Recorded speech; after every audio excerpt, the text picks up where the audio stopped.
ನಾನು ಸ್ವಾಮಿ ಮಾತಾಡ್ತಾ ಇರೋದು ಶ್ರೀಕಂಠೇಶ್ವರ ಪ್ರಾಪರ್ಟೀಸಿಂದ.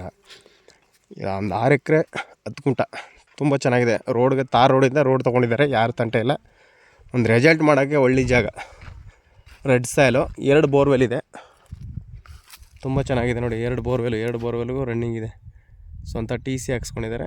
2 ಬೋರು 2 ಕಲೆಕ್ಷನ್ ತೊಗೊಂಡಿದ್ದಾರೆ. ರೆಡ್ ಸಾಯಿಲ್ ಹೊಂದಿರುವಂಥ ಲ್ಯಾಂಡ್ ಇದು. ನಿಮಗೆ ರೆಸಾರ್ಟ್ ಮಾಡೋಕ್ಕೆ ಸೂಪರಾಗಿದೆ. ಟೈಪ್ ಹೆಂಗಿದೆ ನೋಡಿ. ರೆಸಾರ್ಟ್ ಮಾಡೋಕ್ಕೆ, ಹೋಮ್ ಸ್ಟೇ ಮಾಡೋಕ್ಕೆ ಸೂಪರಾಗಿದೆ. 6 ಎಕರೆ ಚಿಲ್ಲರೆ, 6 ಎಕರೆ 6 ಗುಂಟೆ.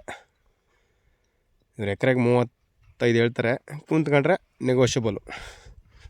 ತುಂಬ ಚೆನ್ನಾಗಿದೆ. ರೆಡ್ ಸಾಯಿಲ್, ಒಂದು ಕಲ್ಲಿಲ್ಲ ನೋಡಿ. ಕೆಂಪು ಮಣ್ಣು ಅಂದರೆ ಕೆಂಪು ಮಣ್ಣು. ಹೆಂಗಿದೆ ಮಣ್ಣು, 60 ಅಡಿಗೆ ನೀರು ಬಂದಿರೋದು. ತುಂಬ ಚೆನ್ನಾಗಿದೆ. General property. ಮೈಸೂರಿಗೆ 45 ಕಿಲೋಮೀಟ್ರ್ ಆಗುತ್ತೆ ಲ್ಯಾಂಡಿಂದ. ತುಂಬ ಚೆನ್ನಾಗಿದೆ. ಯಾರ ಕಡೆಯಿಂದ ಜಮೀನಿಂದ ಬರಬೇಕು, ಅಲ್ಲಿಂದ ಬರಬೇಕು ಅಂದಿಲ್ಲ. ಇಲ್ಲೊಂದು ಗೇಟ್ ಇಟ್ಟಿದ್ದಾರೆ, ಮೇನ್ ರೋಡ್ ಹತ್ರ ಒಂದು ಗೇಟ್ ಇಟ್ಟಿದ್ದಾರೆ.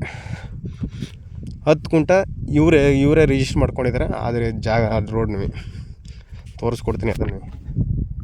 ತುಂಬ ಚೆನ್ನಾಗಿದೆ ನೋಡಿ. ಹೋಮ್ ಸ್ಟೇ ಮಾಡೋಕ್ಕೆ ಸೂಪರಾಗಿ ಟೈಪ್ ಹೆಂಗಿದೆ ಹಿಂದ್ಗಡೆ.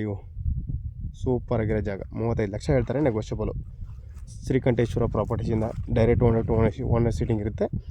2% ಕಮಿಷನ್ ಇರುತ್ತೆ ನಮ್ಮದು. ಇದೊಂದು ಬೋರು.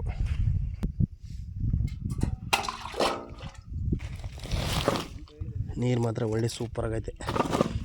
ಇದೇ ಸರ್ವಿಸ್ ಆಗಿದೆ. ಈ ಬೋರ್ಗೆ ಈ ಸರ್ವಿಸು, ಆ ಬೋರ್ಗೆ ಆ ಸರ್ವಿಸು. 2 ಬೋರ್ವೆಲ್ ಇದೆ. ಮೋಟ್ರ್ ಬಿಟ್ಕೊಡ್ಬೇಕು ಅಂದರೆ ನಿಮಗೆ ಅಮೌಂಟ್ ಕೊಡಬೇಕಾಗುತ್ತೆ. ಮೋಟ್ರ್ ಚಾರ್ಜ್ ಏನಾಗುತ್ತೆ, ಆ ಚಾರ್ಜ್ ಕೊಟ್ಟರೆ ಮೋಟ್ರನ್ನೂ ಬಿಟ್ಕೊಡ್ತಾರೆ. ಸ್ವಂತ TC ಇದೆ. 2 ಬೋರ್ವೆಲ್ ಇದೆ. 2 ಬೋರ್ವೆಲ್ಗೂ ಸರ್ವಿಸ್ ಆಗಿದೆ. ಸ್ವಂತ TC ಇದೆ. ಎಲ್ಲ ಜಾಲರಿ ಫೆನ್ಸಿಂಗ್ ಆಗಿದೆ. ಈ ಜಮೀನಿಗೆ ಇಲ್ಲಿ ಗೇಟು 16 ಅಡಿ ರೋಡ್ ತೊಗೊಂಡಿದ್ದಾರೆ. ಇದಕ್ಕೂ ಫೆನ್ಸಿಂಗ್ ಅಂತಿದ್ದಾರೆ. ಅಲ್ಲಿ ಕಾಣ್ತಾ ಇದೆಯಲ್ಲ, ಅದೇ ಮೇನ್ ರೋಡು. ಒಂದು 10 ಮೀಟ್ರ್ ಒಳಗಡೆ ಬರಬೇಕು ಅಷ್ಟೇ, ಏನು ತೊಂದರೆ ಇಲ್ಲ ನೋಡಿ. ಇಂಟ್ರೆಸ್ಟ್ ಇರೋರು ಕಾಲ್ ಮಾಡಿ, ಶೇರ್ ಮಾಡಿ, ಕಾಮೆಂಟ್ ಮಾಡಿ. Thank you for watching. ಧನ್ಯವಾದ.